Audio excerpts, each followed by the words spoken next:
হ্যাঁ বসে থাক, ফোন নিয়ে বসে থাক, মার দিকে কোনো খেয়াল নেই। মা মরে যাক, এদিকে কাজ করতে করতে মা মরে যাক। জানোয়ার কোথাকার, মার দিকে কোনো খেয়াল নেই।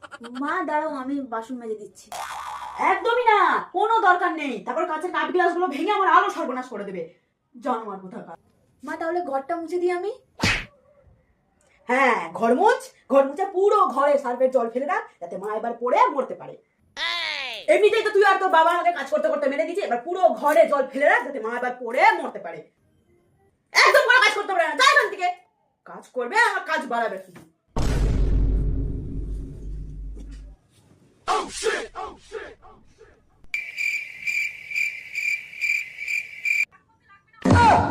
যেই বললাম আর কোনো কাজ করতে হবে না, অমনি চিতা নিয়ে বসে গেছিস না।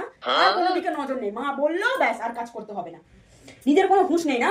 জানোয়ার, কি কি দেখছিস এগুলো? কোন চিতার মাথা দেখছিস? কি জানি মা, বুঝতে পারছি না। বা বুঝিস না, জানিস না, তাও ওগুলো দেখতেই হবে, তাও ওই চিতার মাথা দেখতেই হবে। বুঝিস না তো দেখিস না, মনে হয় না না যে একটু বইটা নিয়ে বসি? হ্যাঁ বুঝি না, জানি না, তাও ওই চিতা নিয়ে দেখতেই হবে, চিতা নিয়ে বসতেই হবে।